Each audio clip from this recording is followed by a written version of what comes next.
Alright, so there goes the worst stuff. All negativity of 2016 is out the window. Time to move on to the best of. Here are my 10 favorite movies of 2016.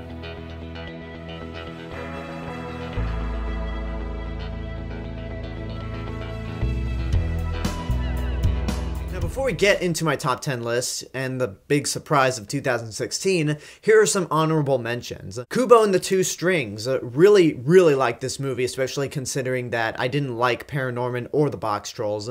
Fantastic Beasts and Where to Find Them.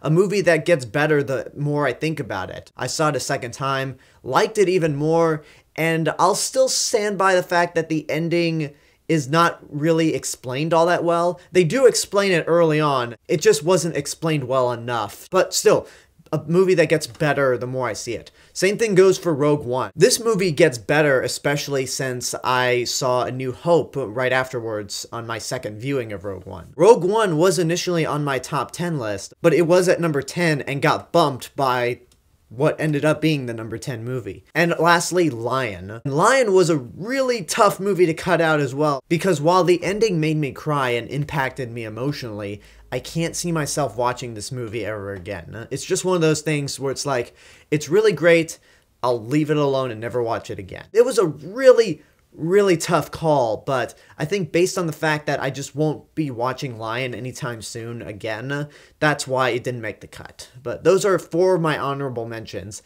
Now, let's talk about the surprise of 2016. This was the movie that I was not looking forward to at all, because the trailers looked atrocious, it didn't pique my interest. When I saw it, I was like, you know what, that was pretty good. It'd never make a top 10 list, but I actually found myself liking it.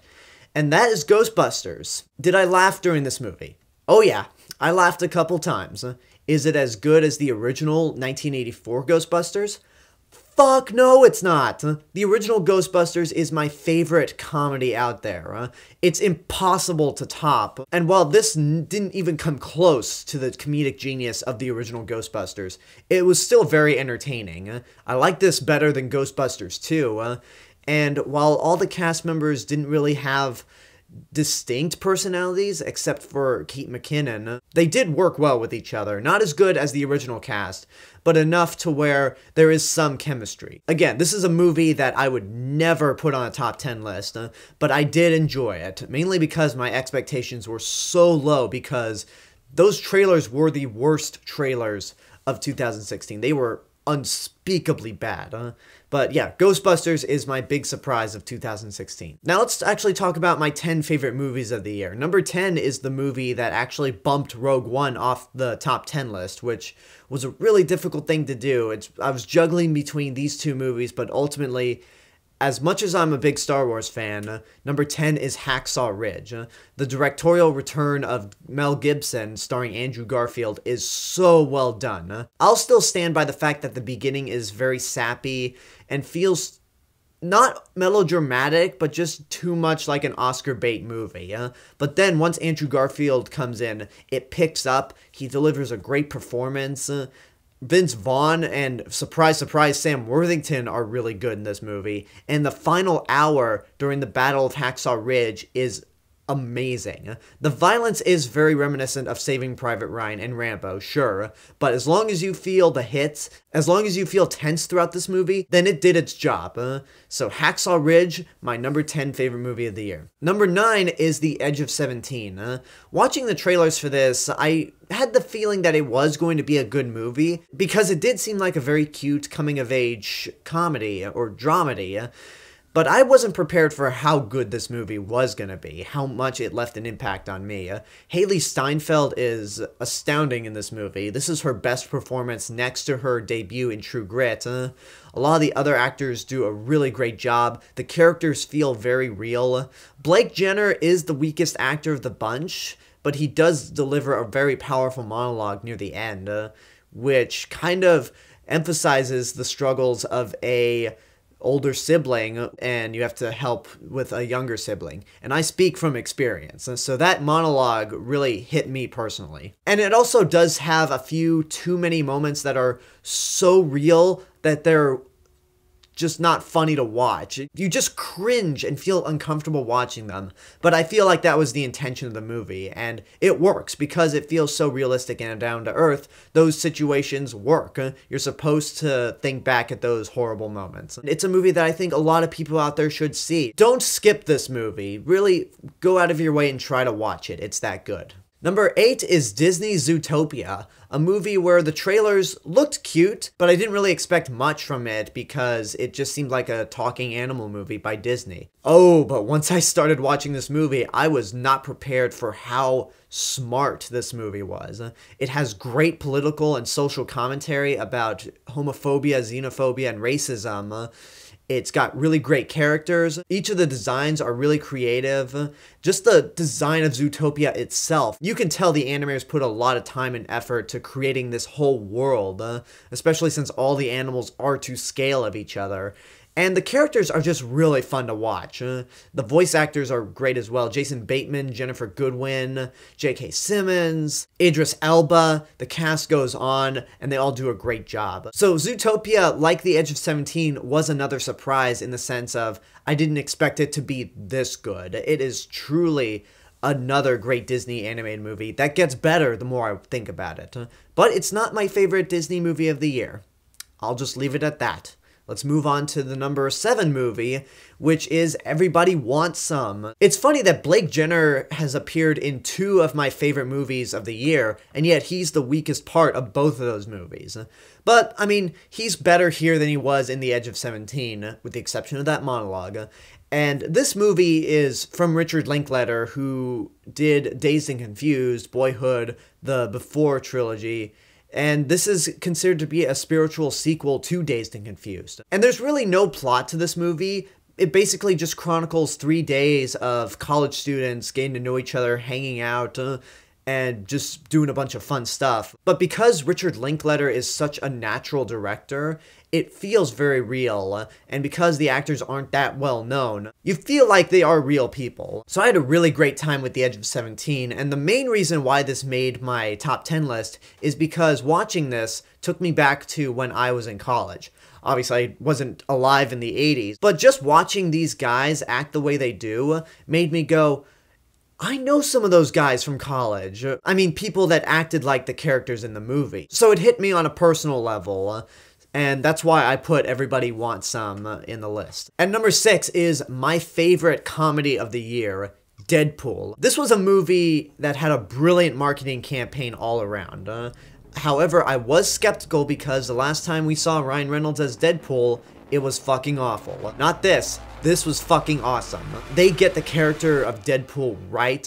I love how they tell the origin story in flashbacks, intercut with an action sequence, and it's full of great humor and fourth wall jokes. Everything that you'd expect from Deadpool to begin with. And it's another movie like Zootopia, Fantastic Beasts, and Rogue One that gets better the more I think about it. It's very clever. It's violent. It's not a superhero movie made for kids at all.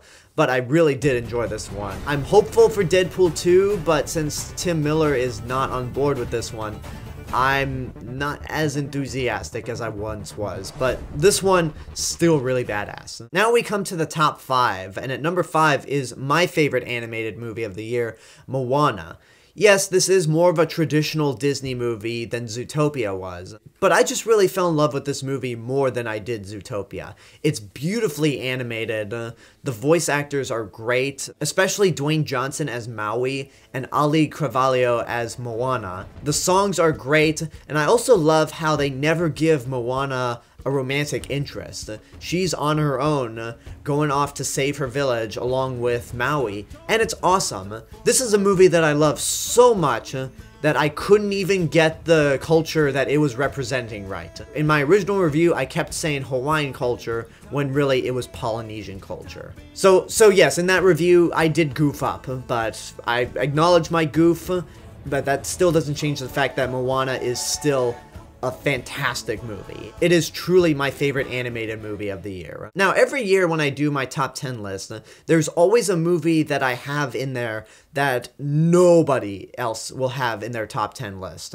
Last year, it was Avengers Age of Ultron, and that was because I had a great time watching that movie, and there were some things that I picked up on it that made it one of my favorite movies of the year. This year, the movie that I pick that nobody else is going to have is mainly because no one else really saw this movie, and that's Shin Godzilla, or Godzilla Resurgence, or Shin Godzilla. Take your pick. I know it seems biased for me to put a Godzilla movie in my top 10, but I really think that this is one of the best movies of the year. Not only is it a great Godzilla movie on its own, but it's just a great movie, period. The cinematography is outstanding, the script is great, the actors do a really good job as long as they're not American actors, and it has great political commentary that touches upon how the Japanese government would handle a natural disaster. Obviously, this movie's a metaphor for the Fukushima meltdown and the earthquakes and tsunamis that happened between Godzilla's 12-year hibernation, but it really works, and this is also the most horrifying Godzilla movie in a long time. Godzilla himself is badass, he looks scary, and the scene where he unleashes his atomic breath is not only one of the coolest scenes of the year, but it's also the most haunting scene of this year. I spent a day just thinking about that whole sequence and how it kind of freaked me out. While I still really enjoy the 2014 Godzilla movie, that one's more of a traditional Godzilla movie. If I were to redo my top 10 list for that year, chances are Godzilla would not be in that list. This one, on the other hand, is so much better than you'd expect it to be. It is, for every sense of the word, a masterpiece, mainly in terms of its filmmaking. One of my favorite Godzilla movies and one of my favorite movies of this year. Next up is Denis Villeneuve's Arrival, which is one of those really smart science fiction films, and the first time that one of his movies have popped up on my top 10 list. I really love this movie, the way it's filmed. The performances are outstanding, especially from Amy Adams, and I love how it's very much a thinker's movie and has something to say about human communication and just communication overall, how we interpret things, and it also shows how humans deal with the unknown and what the right decision is to do in that kind of scenario. So I really loved Arrival. Even though I do have a slight issue with the explanation on why the aliens are here, it doesn't distract from how great this movie is. Everything that's good about this movie really outweighs the bad. I love Arrival. I hope it gets a lot of Oscar attention, and I can't wait to get it on Blu-ray. Number 2 is probably the most intense movie that I've seen this year, 10 Cloverfield Lane, which was another big surprise, because when I saw the original Cloverfield, I thought to myself, it's good. Didn't really think much else of it. It was fine. But this one surprised me on how good it is. Changing the style of filmmaking from found footage to a traditional narrative was such a smart move. Only having 3 characters in this movie was also a wise decision. Mary Elizabeth Winstead is great. John Goodman is terrifying in this movie. You don't know whether he's lying, whether he's telling the truth. You just watch this whole movie wondering what he's gonna say or do next. And you're on the edge of your seat biting your nails, it's that intense. And it also really made me more excited for the future of this Cloverfield series. I know some people are mixed about the ending. I personally like the ending because it did help feed into the possibility of a wider universe and make it connect to the original Cloverfield a little more. So I can't praise this movie enough. I'm still really bummed that I don't own it on Blu-ray. For being my number 2 favorite movie of the year, I still don't own it on Blu-ray. One second. There we go, ordered it on Amazon, and now I'm just gonna wait for it to arrive. Okay, this is boring. I'll talk about my number 1 movie of the year. Now, if you've been watching all my reviews this year, especially with the movies that I gave my highest rating to, you may have noticed there was one movie that I clearly did not mention in this top 10 list, and I'm just gonna cut to the chase right now. It's Captain America Civil War. I really loved Captain America the Winter Soldier. I love the Avengers. This is tied with the Avengers for my favorite movie in the Marvel Cinematic Universe. While the Avengers had a quicker pace and was more action-packed and fun, this movie is more dramatic, darker, And it makes you flip-flop between both sides. You'll spend some part of the movie thinking that Tony Stark is right, and you'll spend some parts of the movie thinking that Steve Rogers is right in terms of their beliefs and in dealing with the Accords.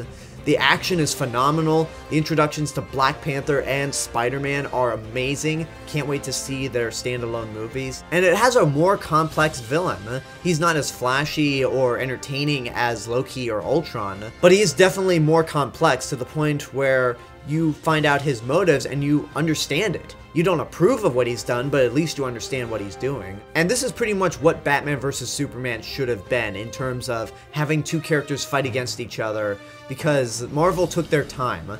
With all the movies they made and the time we've spent with these characters, they've earned the right to tell the Civil War story. And I absolutely love this movie. I can't wait to see what the Russo brothers do with Infinity War. I can't wait to see what the rest of Phase 3 in the Marvel Cinematic Universe has to offer. I just love this movie. There you go. Captain America Civil War, my #1 favorite movie of 2016. And that does it for my best of 2016 list. And we are officially done with that year.